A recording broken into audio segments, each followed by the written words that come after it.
Hello. So today we're going to go through Chapter 9, Relevant Costs for Decision Making. In this chapter, we're going to go to understand and apply the relevant costing approach for decision making, and also understand decision making in the constraint settings, and also understand the cost concept and decision making for a joint product. Now, making decision is one of the basic functions of a manager. To be successful in decision making, managers must be able to tell the difference between relevant and irrelevant data, and must be able to correctly use the relevant data in analyzing alternatives. The purpose of this chapter is to develop the skills by illustrating their use in a wide range of decision-making situations. So first of all, identifying relevant costs and benefits. A relevant cost is a cost that differs between alternatives. The difference in costs between the two alternatives is known as the differential costs or incremental cost. The benefit given up when one alternative is selected over another. We have learned this definition before. That is opportunity cost, right? Opportunity costs are relevant costs.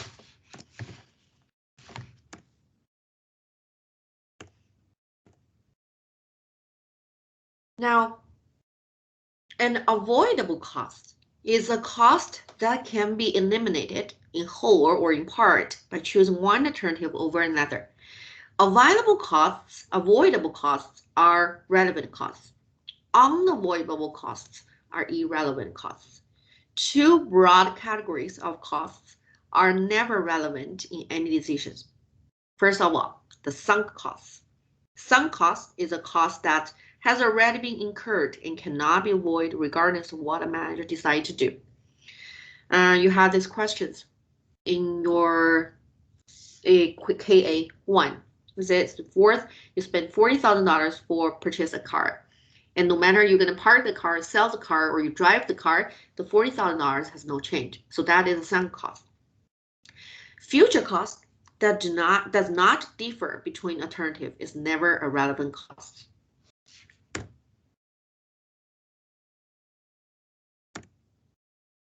Okay, so those are one of the examples I was giving. Sunk costs are not relevant cost. So we're gonna go to examples, I think, right there.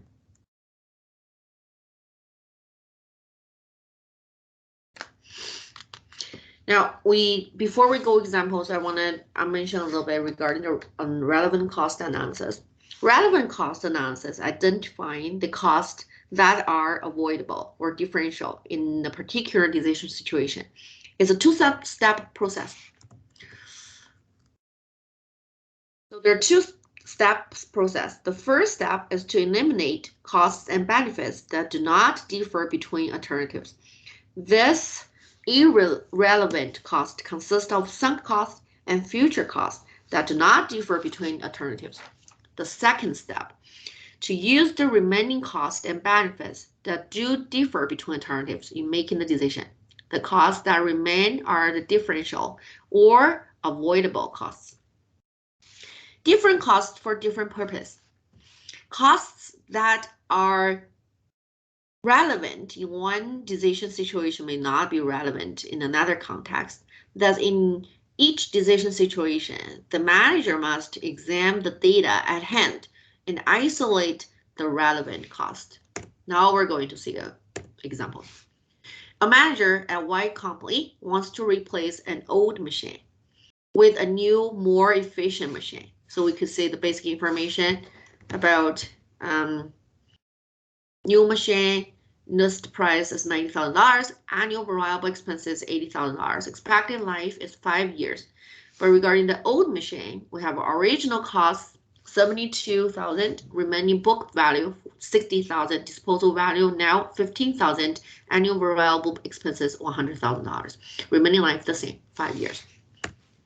But we're gonna do the analysis. So there's still some more information regarding the total sales for the company is $200,000 per year. Fixed expenses other than depreciation are $70,000 per year. Should the manager purchase the new machine? So just watch out. We have to be very careful because in this chapter, chapter 9, you will learn a lot of decisions as a manager to make. Purchase a new machine or dispose the old machine, or you're gonna dispose a segment of your production line, or you need to add a new product line. Okay, so this is one of that, to dispose or purchase a new. Incorrect analysis. The manager recommends that the company not purchase the new machine because what they use, they calculate the remaining book value and you deduct the disposal value. There is a loss from disposal. That is incorrect. What is the correct analysis then?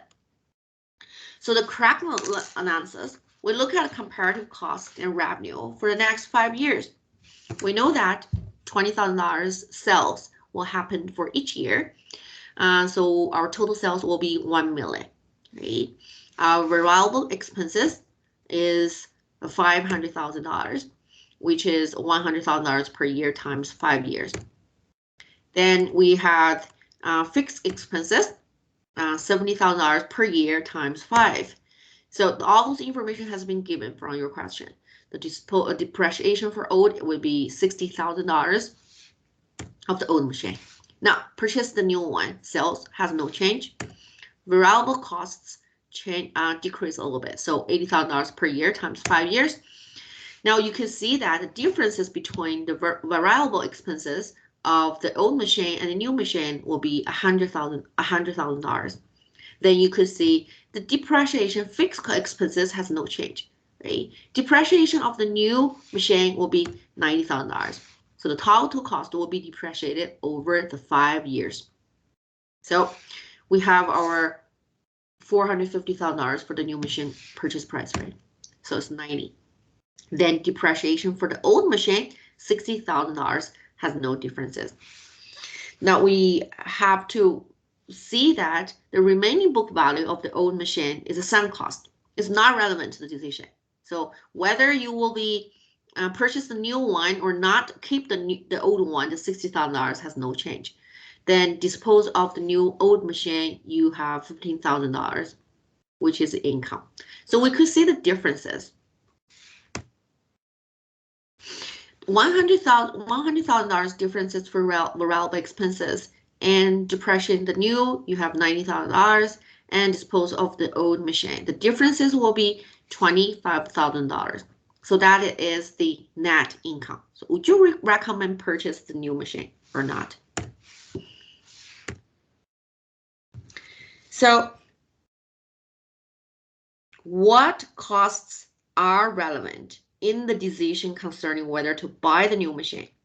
To determine the relevant cost, we should eliminate 1, the sunk cost. 2nd, the future cost and benefit that do not differ between the alternatives at hand. That's exactly shows it right there, right? Because there's no differences has been made. The sunk cost, the original investment.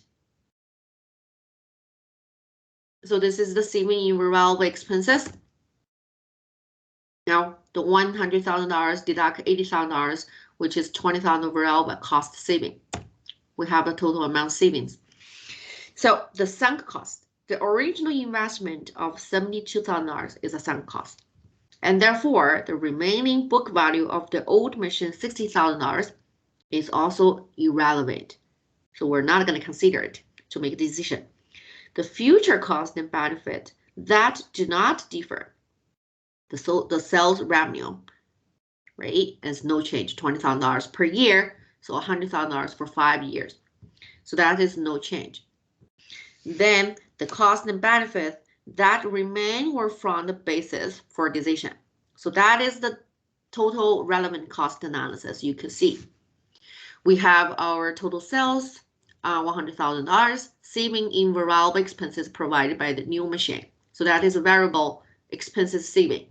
Cost of the new machine, $90,000, you have to spend that money. Disposal value of the old machine. If you dispose the old machine, you had $50,000 value. So you add those up, Your net effect will be $25,000.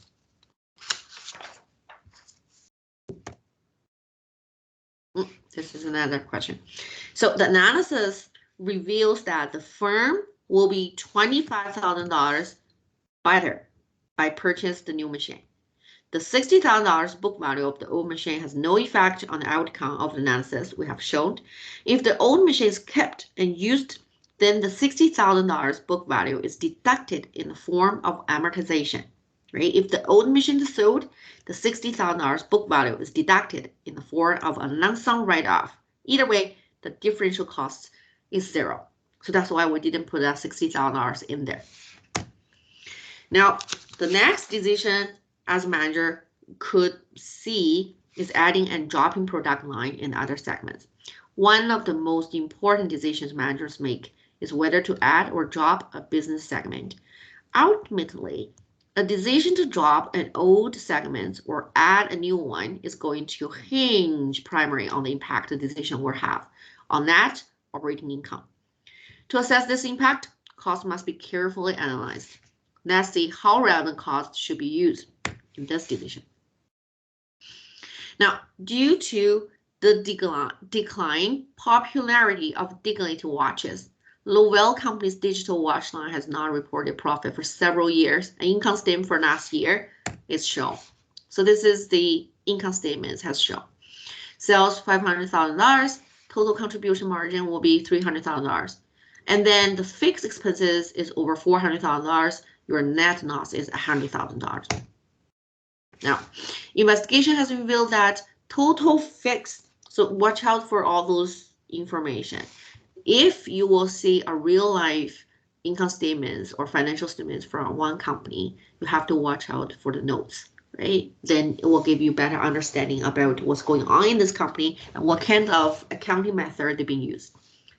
So for this specific question, allocated common costs that would be redistributed to other product line if digital watches were dropped. So we could watch it for the general factory overhead and general admin expenses were not affected if the digital watch line is dropped. The equipment has no resale value and does not wear out through use. So the depreciation of the equipment, this equipment has no resale value. And so you are not going to get any money if you dispose of the line from the equipment. And then 3, the digital watches are manufactured in their own facilities. So that is related to the range factory spaces, right? So should the company retain or drop the digital watch line? Now we're gonna do the analysis. The equipment used to manufacture digital has no resale values and should retain or drop. Now, the decision rules. Lovell should drop the digital watch segment only if its profit would increase. So of course, your profit increases and your expenses decreased. So you are able to keep the line, right? Let's look at this solution. And in the same thing, on the other side, if by dropping digital watches, the company is able to avoid more in fixed costs than it loses in contribution margin, they will be better off if the product line is eliminated. So we could see the solution. Contribution margin lost if digital watches are dropped. So the contribution margin was $300,000 from the income statements. So we're gonna lose this amount. The fixed cost that can be avoided, the salary of the line manager. We do not need line managers if the line has been dropped. Advertising, direct, $100,000. Rent, factory spaces, $70,000. So those fixed costs can be avoided as $260,000 in total. The net disadvantage will be minus $40,000. So the Lovell's solution can also be obtained by preparing comparative income statements showing result with and without the digital watch segment. So going to show the income statement, comparative income statement, right? We could see that The variable expenses makes no change if you drop or keep. So the $300,000 line, the contribution margin stayed the same. So if the digital watch line is dropped, the company gave up its contribution margin. Now, on the other hand, the general factory overhead would be the same. So this cost really isn't relevant because the question was given, okay, from the explanation saying that the general allocated common cost would be redistributed to other product line. So even though the digital watch has been deleted, we're still gonna assign those general factory overhead to the other product. Now we salary of 9 manager. We do not need the managers for a product line. We have showed this for our approach number 1. If the digital watch line is dropped, the net book value of the equipment will be write off. So the depreciation that would have been taken will flow through the income statements as a loss instead of showing as depreciation. So there is no impact to profits. Watch out for the depreciation expenses. It makes no difference. Now we could see from the comparative income solutions, there's $40,000 worth of each year. If you drop the line. So beware of allocated fixed costs. Okay. Why should a company keep a business segment when it's showing a loss? The answer lies in the way common fixed costs are allocated to the product line, as allocations can make a segment look less profitable than it really is. A common fixed cost supports the operations of more than one segment of an organization is not avoidable in whole or in party by eliminating any one segment or by decision. So this is another decisions we're going to see. A decision to carry out one of the activities in the value chain internally rather than to buy externally from a supplier is called a make or buy decision. It's also known as outsourcing or subcontracting decision. It's very important in our current industry market. So the examples regarding the ESAX manufacturers, part 4A, that is currently used in one of its products. The cost per unit of this part is $30, including direct material, direct labor, variable overhead, depreciation of special equipment, supervisor salary, general factory overhead. Okay. And some more information regarding this. Special equipment used to manufacture part 4A has no resale value. Okay, the total amount of general factory overhead, which is allocated on the basis of direct labor hour, will be unaffected by this decision. The $30 total cost per unit is based on $20,000 parts produced each year. Outside supplier has offered to provide the $20,000 parts at a cost of $25. So when you just compare the $30, the total cost and the $25 provided by another supplier, you will see the other supplier's price is much lower. But how it's really lower? Should we accept the supplier's offer? We're going to do the analysis. So similar, we just listed, okay, we listed all the information we already got. So cost per unit, outside purchaser, outside supplier provide the price $25. Now this is our price, our cost, total cost $30 in total.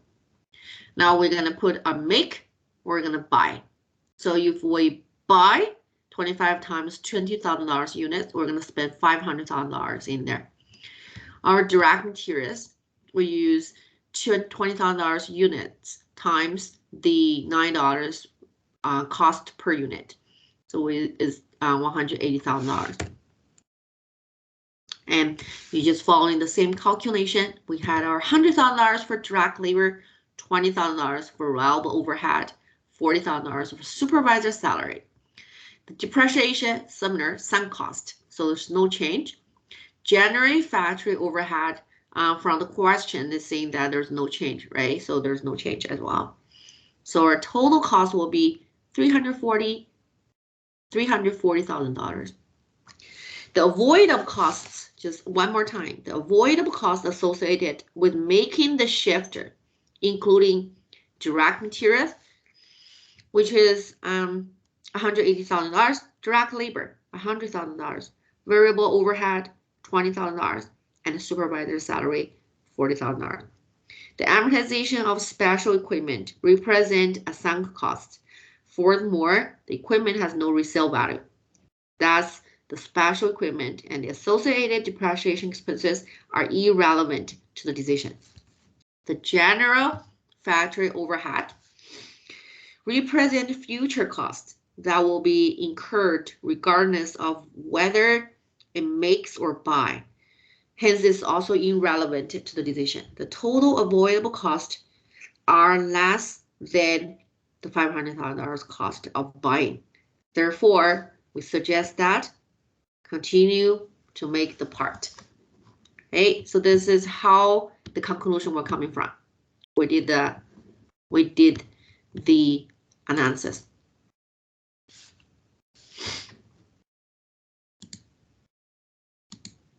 Okay, now we move on to the opportunity costs. In opportunity cost, we had talked about this in our chapter 1 or chapter 2. It is the benefit that if you're forgone as a result of pursuing a course of action. These costs do not represent actual cash outlays, and they're not recorded in the formal accounts of an organization. In the ESEX, company examples that we just completed, if ESEX had alternative use for the capacity that it used to make for A, there would have been opportunity cost to factor into the analysis. The opportunity cost would have been equal to the segment margin that could have been derived from the best alternative use of the space. Now, special order. That's a very special one. We're going to give examples. A special order is a one-time order that is not considered part of the company's normal ongoing business. When analyzing a special order, only the incremental costs and benefits are relevant. Since the existing fixed manufacturing overhead cost would not be affected by the order, they're not relevant. Okay, so I wanted to emphasize that the incremental concept in the decision-making process. If a company accepts a special order to produce an item without carefully determining existing capacity, it might have to cut into regular production. The effects of lost sales from ongoing products might be devastating. Okay, so watch out for the special order question. Now to illustrate, we are giving examples for Jet & Company. Jet & Company make a single product. Normal selling price is $20 per unit. Foreign distributor offered to purchase 3,000 units for $10 per unit. This is a one-time offer. Annual capacity for Jet Company is $10,000 unit, but Jet Inc. is currently producing and selling only 5,000 units. Should the company accept the offer? And what effect would accepting this offer have on the company's net operating income? Only the incremental costs and benefits are relevant. Now we could see from our analysis, our revenue would be $100,000, and then the total variable is $40,000 with a margin of $60,000, and the fixed cost, manufacturing overhead, marketing cost, total fixed is $48,000, so our net income will be $12,000. So you can calculate $8 variable cost per unit. Okay. So if Jet accept the offer, the net income will be 3,000 times 10 will be $30,000. Increase in cost will be $24,000. So increase in net income will be $6,000. This is assumed that the fixed costs are unaffected by the order, and that a variable marketing cost must be incurred on a special offer. So in general, a special order is profitable as long as the incremental revenue from the special order exceeds the incremental cost of the order. The answer is assuming that the fixed costs are unavoidable. Okay, so that's why normally we accept the special offer. Now the next one is talking about the target costing.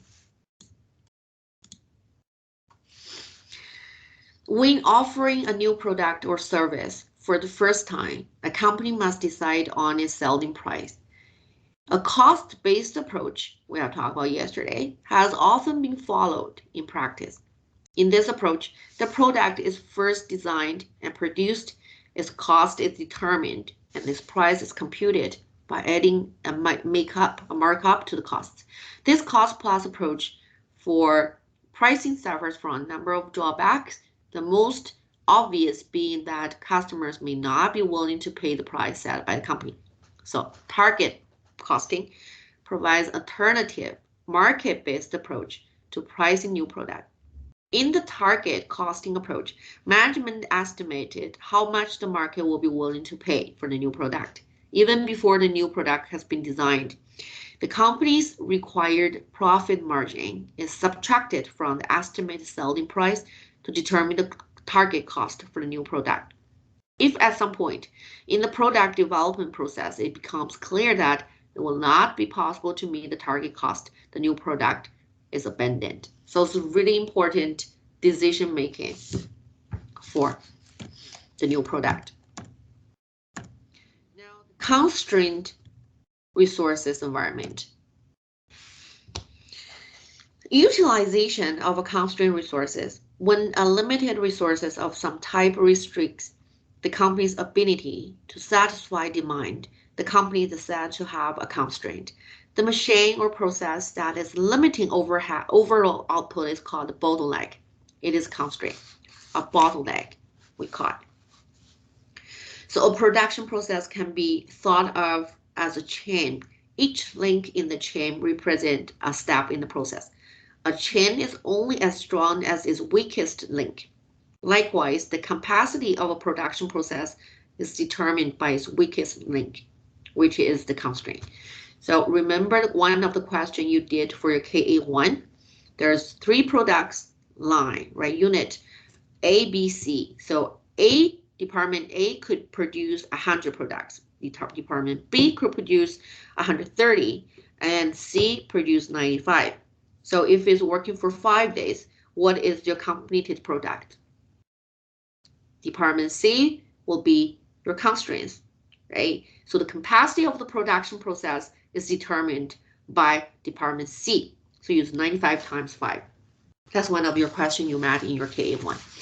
Now, we're going to see the examples from the Ensign company to illustrate the constraint resources. Ensign company produced 2 products and select data as shown as below. We'll have product 1 and 2. Selling price per unit, $60 for product 1 and $50 for product 2.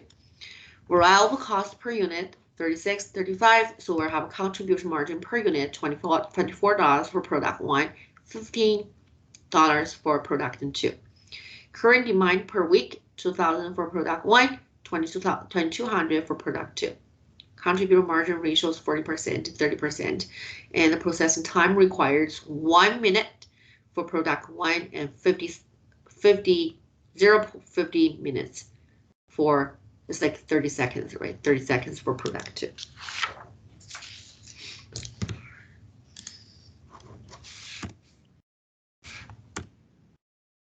Now, machine A1 is constrained resources. It's being used at 100% of its capacity. There is excess capacity on all other machines. Machine A1 has capacity of 2,400 minutes per week. Should Ensign focus its efforts on product 1 or product 2? We also have a quick check in there. What generates more profit for the company? Using 1 minute of machine A1 to process product 1 or using 1 minute of machine A1 to produce product 2? It's product 2. because 1 minute of machine A1 it could make 1 unit, but when the contribution margin will be 24. 2 units of product 2, each will have contribution margin 15. So $30 is more than 24. Product 2 will be our focus. And now when we do the analysis, the key is contribution margin per unit of the constrained resources. So we have our numbers. Contribution margin for 1 is 24. For production 2 is 15. We need 1 minute to produce product 1. So we use 24 divided by 1 and using 15 divided by 0.50 minutes. So 30 minutes, 30 seconds. Contribution margin per unit for product 1 was 24 and contribution margin per unit for product 2 is 30. So product 2 should be emphasized. Right? The product 1 appeared to be much more profitable than product 2. It has $24 per unit contribution margin as against only $15 per unit for product 2. And it also has 40% contribution margin ratio as against only 30% for the product 2. The plant that makes the product 1 is operating as capacity at inside company, the machine or process that is limiting overall output is called the bottleneck. So this constraint. The bottleneck is particular the machines for A1. So product 1 requires 1 minute of processing time while the product 2 requires 30 seconds of processing time. In this situation, if additional time become available, which products are more profitable? So we answer these questions. We have seen the contribution margin per unit of the constraints resources. So whenever you see a question, if you see it from your exam or in your future study, what you need to do to decide which product will need to be put more efforts on, be careful to take a look at the contribution margin per unit of the constrained resources. Okay, so that is what it shows right there. From the normal discussion, you will see product 1 will have more benefits than product 2. But when you do the contribution margin per unit of the constrained resources, you will see product 2 will need to be put more efforts on. Okay, so every minute has been produced 2 product 2. Now, if there is no other constraints, the best plan would be to produce to meet current demand for product 2 and then use the remaining capacity to make product 1. So this is questions. So we are product 2, 2200 units. Time required 30 seconds, so 0.5 minutes. Total time required to make it is 1100 minutes. Now we have 2400 minutes left for the machine. We deduct 1100 minutes. We have 1300 minutes for product 1. Then we could divide by 1 minute per unit so we can produce 1300 units. So that is how the plan will work. You will see that how much time you're going to spend for product 2 because you make more contribution margin per unit. And then the rest of the time, because there's constraints for 2400 minutes for the machine, right? Then you have your left total timing divided by the time required per unit. So you know that how many units you're going to produce for product 1 to match the maximum benefits for the company. So this is just summarized. So this is actually shows the total contribution margin for the company. Now we produce 1,300 products. Your times contribution per margin 24. So total contribution were 31,200. Product 2 is 33,000 contribution margin. So your total contribution margin for the company is 64,200. This is the procedures to tell you how to calculate the contribution margin for the company. This is a good example. Now the next, managing constraints to produce only what can be sold. And bottleneck itself improve the process, and then add overtime or another shift, hire new workers, subcontract products, eliminate waste, streamline production process. Now, the last part, I believe, for chapter 9 is talk about a joint costs, product cost, and the contribution approach. Joint costs are common costs that are incurred to produce a variety of end products. These joint costs are traditionally allocated among the different products, although allocation of joint product cost is needed for some purpose, such as balance sheets, inventory evaluation. Allocations of this kind are extremely misleading for decision making. Think back to the earlier discussion in this chapter regarding allocating fixed costs. The same basic lesson applies here as well. Allocating costs to products or to a decision alternative, although the cost is not traceable to that alternative, should be avoided in the analysis of alternatives. So we have examples for our textbook 419. I'll quickly open 419. There's examples to show to apply the relevant cost analysis framework to sell or possess further decisions, right? There is a Maple Creek Wool Cooperative. So mark down the textbook pages. You could read by yourself.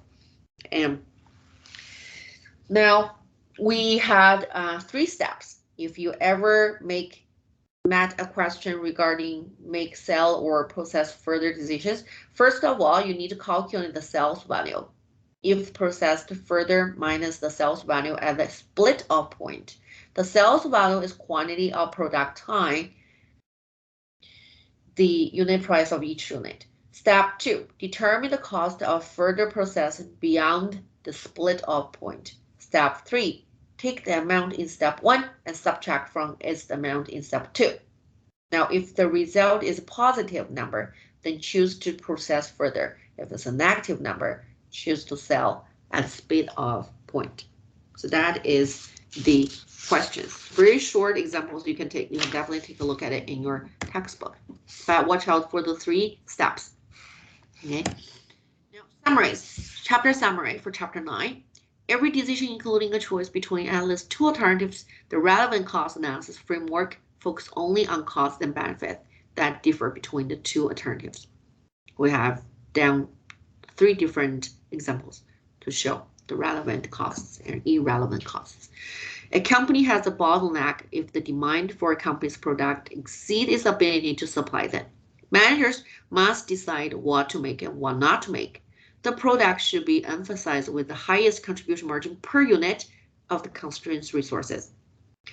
Managers should recommend further processing an intermediate product as long as the incremental revenue exceeds the incremental cost incurred after the split off points. So that's from your textbook, page 419.